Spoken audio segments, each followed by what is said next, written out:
All right, let's talk about how we treat toenail fungus or deformed toenails. This is a big controversy in our industry. When patients come in with these deformed, thick yellow toenails, is it toenail fungus or is it just a deformed, damaged toenail? It's impossible to tell clinically. So the only way that you can tell if somebody has toenail fungus is to take that toenail off, send it to pathology, and they will culture it and see if it's growing fungus.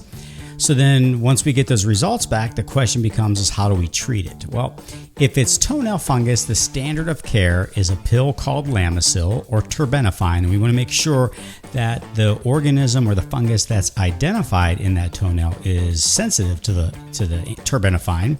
And then we can also use a topical called cyclopyrox, which is a nail lacquer that can get rid of the fungus as well. But now the problem with this is we can't guarantee it's going to clear the nail.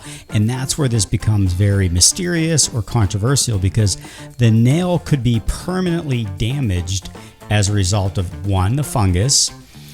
It could lead to deformation of the nail by altering the cells that grow the toenail. Or this nail could have been traumatically damaged over time just from shoe gear rubbing on the toes, some athletes playing soccer, or anything where you're causing pressure on the toes when running or kicking. You could have dropped something on your toenail and it damages the toenail from falling on it, creates bleeding under it, the nail falls off, and then it grows back damaged. So these are all ways that your nail could become damaged. You can even have a genetic deformity of your toenail. And then even age. So think of our hair changing as we age, our skin changes, our toenails can even change.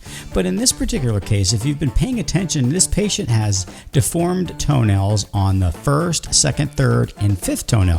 Why did it skip the fourth toenail? Again, this is a mystery. So she's failed several courses of antifungals, both orally and topically. And at this point in time, the plan was to remove the toenails. And we're removing them temporarily. When you just remove a toenail, the cells still remain.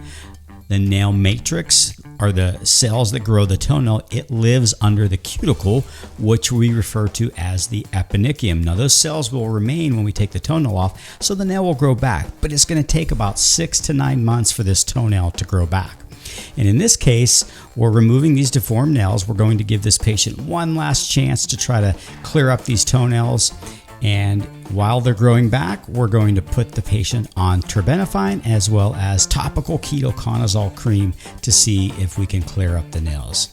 These take about 6 to 9 months, as I said, to grow back. In terms of the recovery process, this gauze will stay on for 24 hours. Then it's some warm water and Epsom salt soaks and Neosporin and a Band-Aid for about 2 weeks. If you have any questions, drop it in the comments section below.